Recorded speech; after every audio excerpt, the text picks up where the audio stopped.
Let's talk about terrible jobs. Hey guys, Shi'nae here, and I told you I'd be back after that last episode. You didn't believe in me, and I am back. And you see, I remember because I literally just recorded it instead of recording this like a couple of days later. Hello. Hi. We are here to talk about terrible jobs, and unfortunately, that is most of my working experiences. For the sake of the jobs and not really the people because I don't even remember their names. I'm going to not say the name of the place, but if you know, you know. I didn't say it, and I can't be sued. I don't think anybody's gonna sue me yet. Hope not. But let's get into this. So, my first terrible job, I believe, I was 16. Yeah, I was 16. I think so. Yeah. Yeah. Right? Was I 16? How old was I when I had my first job? I thought I was 16 when I had my first job. Was I 17? I couldn't have been 17 because the pandemic, I didn't really have like the other half of my junior year and like my senior year. I had to be 16. It was sophomore year. Yeah. Right? Yeah. Right? Yeah. It was sophomore year, I believe. It had to be 16 because COVID happened. I believe right after that, which feels weird because like I don't even wow, I can't even think of pre-COVID. Um, but yeah, okay. So I was 16. It was my second job. For those of you who don't know, I am 20, so that was only like 4 years ago, and my mind is crazy. Mom brain. We're gonna put on that COVID fog, So we're gonna put on that too. Um, we don't remember anything pre-COVID, okay? But it was this burrito place, and it had just opened a town next to me, which isn't too far, maybe about 20 minutes. And I'm like, oh my God, it's like my first real job that I applied to because the first job that I had, it was through this program that I did, and it was really great. It was really great, but I'll give you some tips on that stuff. So stay tuned in another episode. Yeah, it was really great. I'm like, oh yeah, applied to my first job. I um dressed up professionally and yeah, and went to the interview. Saw a whole bunch of other people. I'm like, okay, I'm the only one profession here. I hope I didn't overdress, but you know, first impressions are the best impressions. It was easy peasy, not really too much of an interview. Like I got asked a couple of questions, but that's about it. And then the training happened. We learned how to make, well, wrap burritos, which was the hardest thing to do. We learned all of the rolls and like the different sizes of the containers and how to prep stuff and just everything on the ins and outs of the place and the food. Um, my main job was being on the line and wrapping the burritos.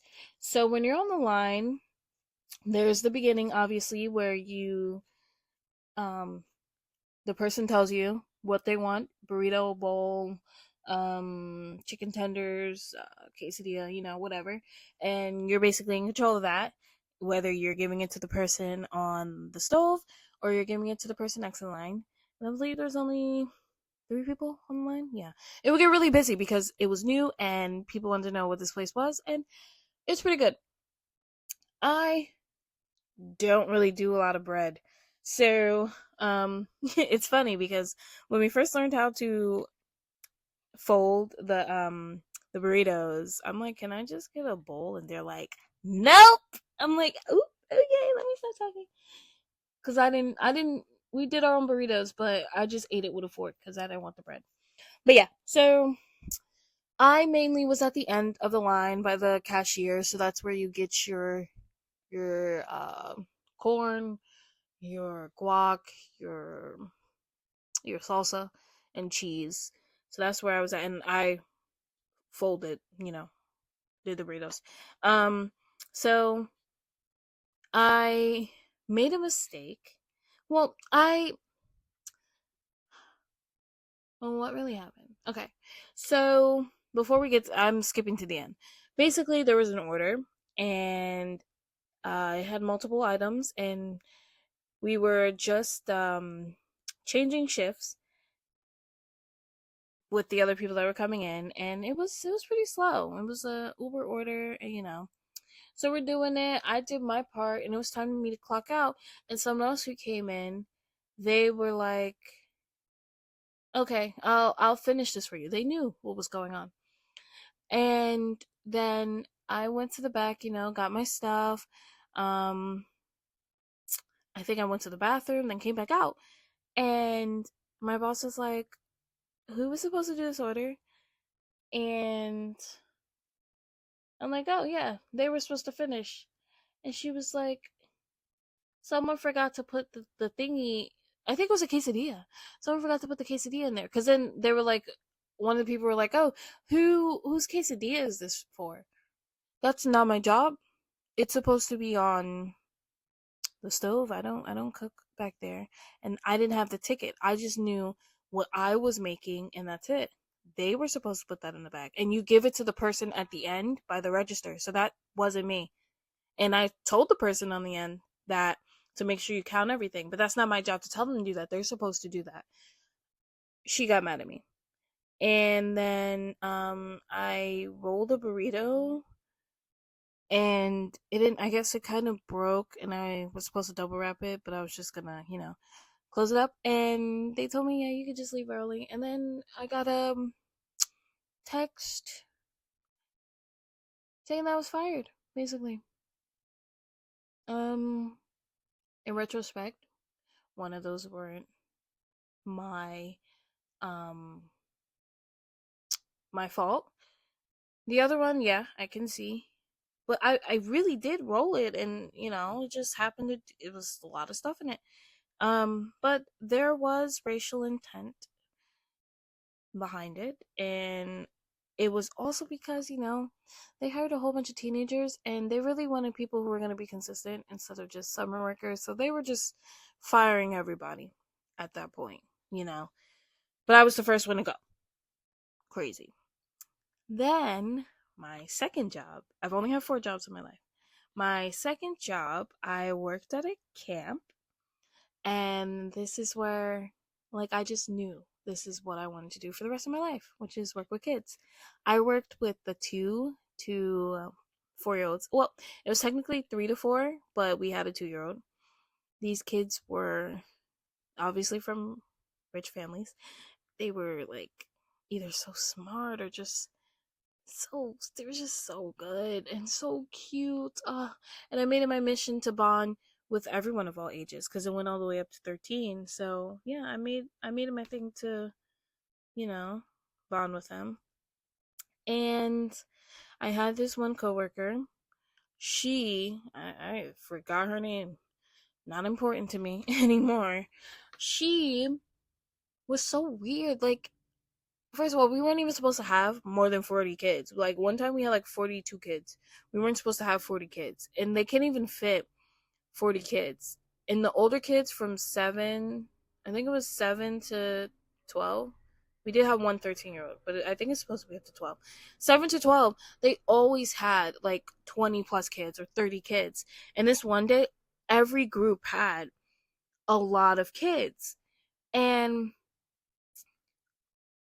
it was only me and this other girl.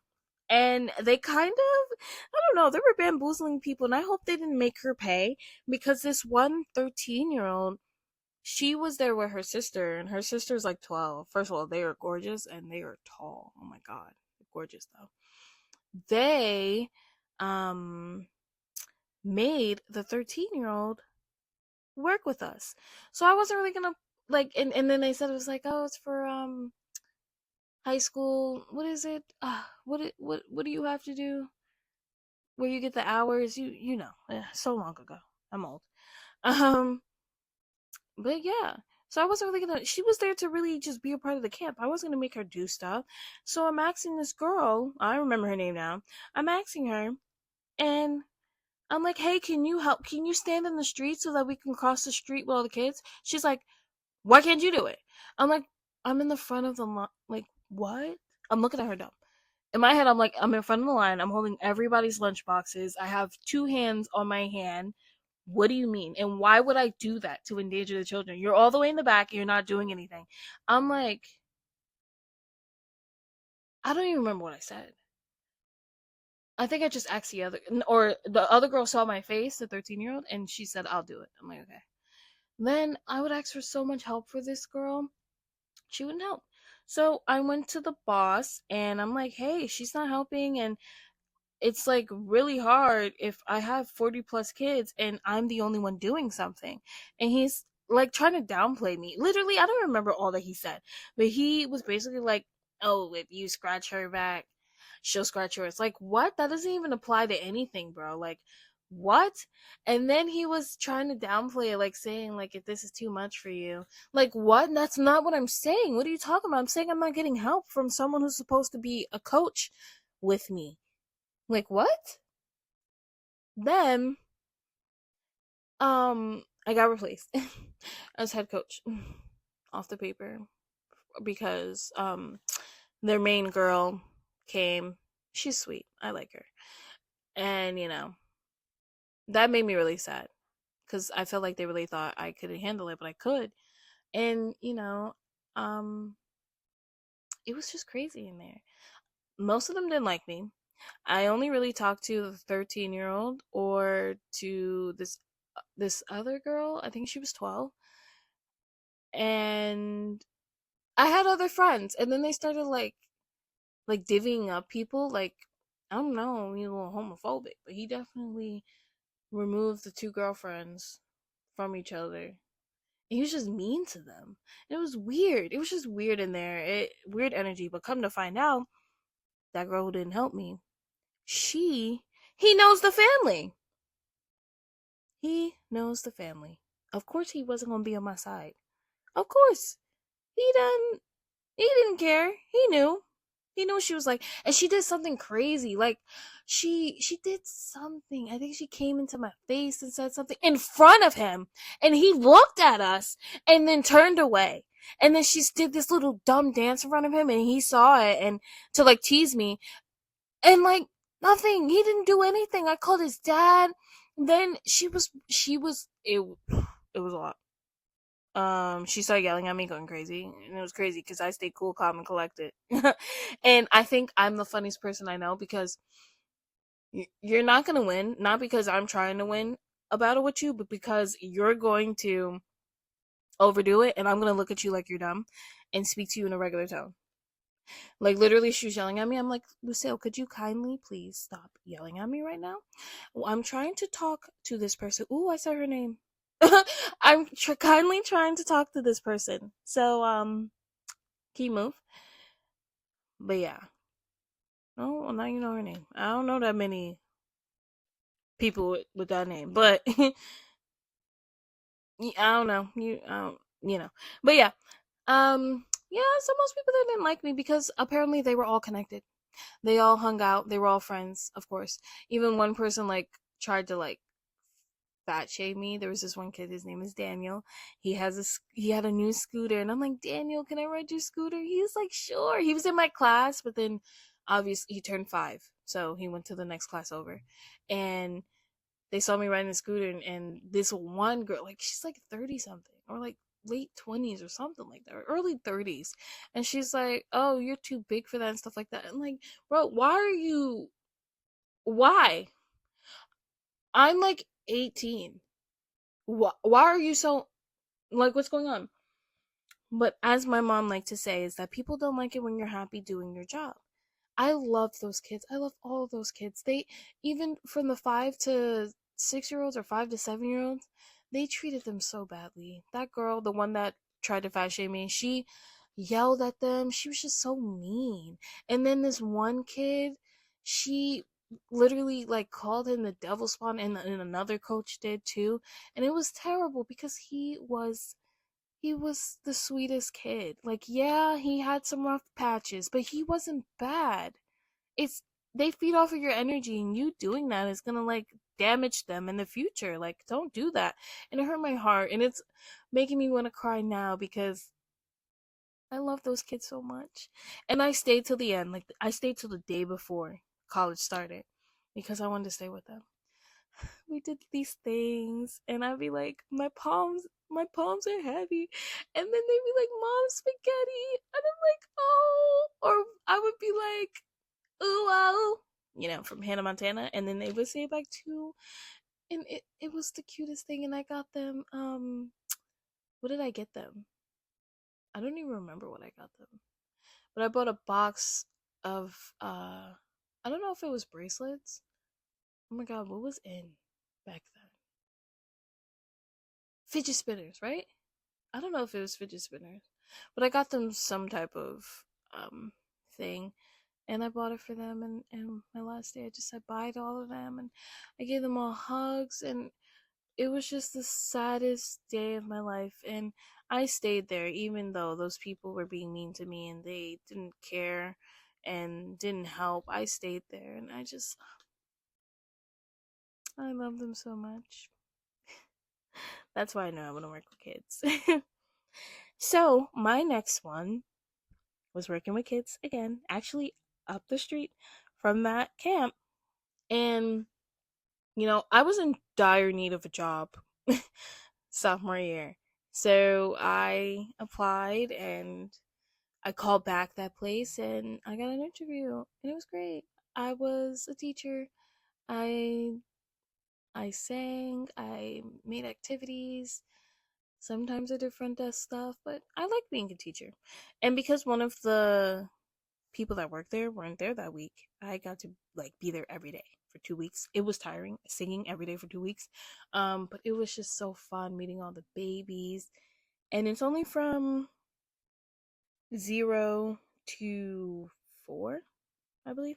Yeah, so all babies, and it was great to see all of the learning stages and all of the stages of kids because my daughter was 2 at that time. Was she 2 or was she 1? She was 1, almost 2 in a couple of months. And it was just fun. And I even help revive. I don't think they did it before. So I helped, make the music class, and it was my pride and joy. And I got to see so many babies and bond, and they loved me and I loved them, and do so many birthday parties and make other people happy until people started leaving, quitting. I made 3 friends there. Um, 3 friends there. They were so great. Dee, she was great.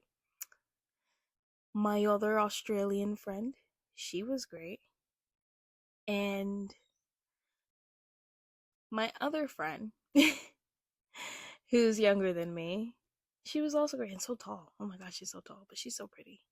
Um, but yeah. Um, how did I get fired? Well, on this one day, I had realized that I was being used, and I they weren't going according to the schedule that was made. Technically, I was supposed to be teaching when I was working 4 days a week. I was supposed to be teaching 3 of those days. 3 of those days. And then the other day, or was it all 4?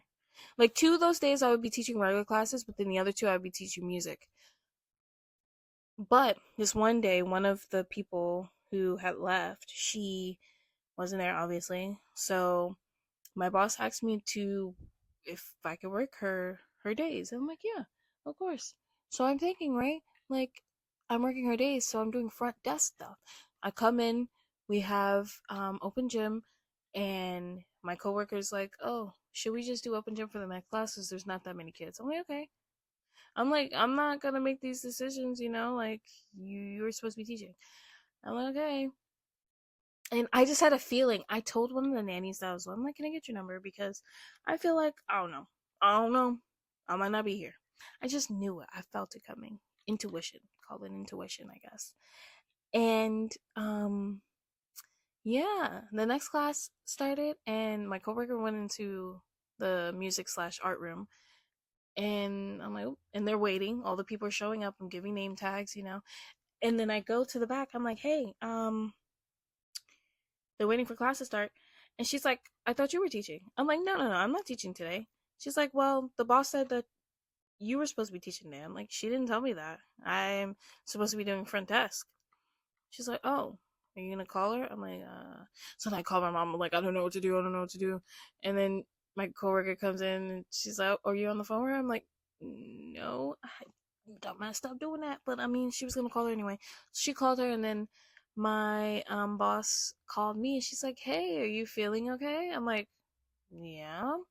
She's like, oh, okay. Did you not want to teach? I'm like, I assumed that I wasn't teaching. You told me that I was taking over the ex coworker schedule, so therefore I thought I was doing the front desk. And she's like, oh, that is my bad. Poor communication. I needed a teacher. I'm like, oh, she's like, okay, well, I'm coming. So yeah, then the coworker does the class. She's looking all upset. And then um yeah, I'm talking to other nannies and the kids saying bye. My boss comes in. I'm like, hey, it's okay. And then everybody's rolling out, and she's like, okay, well, you can leave early. And I'm like, huh? She's like, yeah, you can leave early. I don't need three people here. I'm like, okay. And then I leave. And then she basically texts me like not even that long after. I forgot what she said. What did she say? Um She says something. She's like, I don't need you for these days. Then, like, what? And then, like, she texted me a couple days later, asking me if I wanted to work here because the new worker that she just hired, that I did a birthday party with, told her that I didn't want to be there during the birthday party and I didn't have anything to do. And I did get a complaint because the mom of the birthday party um that I was doing for her kid, she complained that I was unprepared and stuff like that. I'm like, wow, that's really crazy because during class, you're like all up on me and stuff, but crazy, whatever. But yeah. And she's like, so are you okay? I'm like, before you even put that on me, it's your fault. You were supposed to buy the pizzas. I had stuff prepared, but because you forgot to buy the pizzas and everything's supposed to be due on specific times, I didn't have a lot more to do. I had things prepared for that day. So no, that's not on me. She's like, okay. And I'm like, and no, I wasn't saying that I didn't want to be there. My grandma called and I'm like, oh, I gotta hurry up and get home when we were cleaning at the end. But no, I did not say that during the party. And I'm like, bro, she's believing this person. Like, she's new. She's been here for like 1 week. And all in all, I got fired. And there was no reason. There was actually no reason why I got fired. There was no reason. Um, she believed the newcomer, so that hurt my feelings. I thought we had more trust. I was there for almost a year. Um, the birthday party, that was all her fault. There's no way that could have been an account to why she thought that. And then her taking me off the schedule because I wasn't supposed to teach because that's not what she said. And it's even in text. That's not what she said. So, of course, I was not expecting that. That couldn't have been a reason either. Like, literally, why couldn't the other coworker do it? You know? Like, she wasn't, she's like, oh, she needs to prepare for art all day from 8 to 2 all day. She's cutting up papers and that's it. She knows what to do for art. She's been here long enough to know what to do for art. She knows what to do. You're kidding me, right?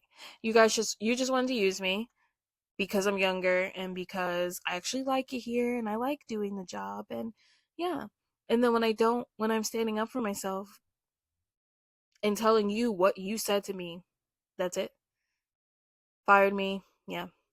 And then she was like, she told me I could come and pick up my check. I'm like, check? She's like, yeah, it's just better for a check. And I'm like, okay, whatever. And then she had like her mom there and they were talking to me. I'm like, why am I in this talk? I should have just got up and left. And you know how much they gave me? I guess I didn't even work a full hour. They gave me $13. I'm dying. She's like, oh, you were talking to somebody, so you didn't actually leave at that time, and blah, blah, blah, blah. Okay. Okay. I was there for 2 hours, but okay. That's fine. And yeah, I know that I'm a good person. I know that I treat others the way I want to be treated, and I love those kids dearly. And it did hurt my heart to have to leave them. Um, but it's okay. You know, it's okay. And if you guys have ever been in situations like that, it sucks.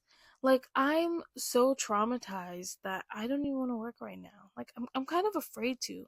And it's like I don't even know what I want to do because I know that I want to work with kids, but I'm scared because the two times I did, it went terribly. But as you guys know, as I always say, you never give up. Never gonna give you up. Never gonna let you down. Never gonna turn around and desert you. You know? So, um, don't give up. Your true job will come. The one that's meant for you. And it's all trial and error. You know, that's what life is about. And working and everything. So, it's okay. It is okay. I hope you guys enjoyed this episode and got a little glimpse into my job experience. And I wonder if you guys relate too. If you do, please, um, if you're listening from Spotify, I'm having brain farts. Please write something in the comments, or if you're listening to YouTube, then in the descriptions if you've ever been through something like that. Or you can just email me at let's talk with Shi'nae at gmail.com. That's LETSTALKWITHSHINAE at gmail.com. Guys, I did that perfectly. Woo!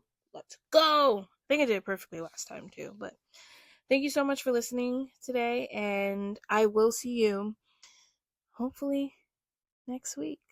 We do have a 2-episode special, so thank you if you're listening to both of them when they come out, or just listening to them in general. Alright, guys, thank you so much for joining me, and I'll see you in the next episode. Bye.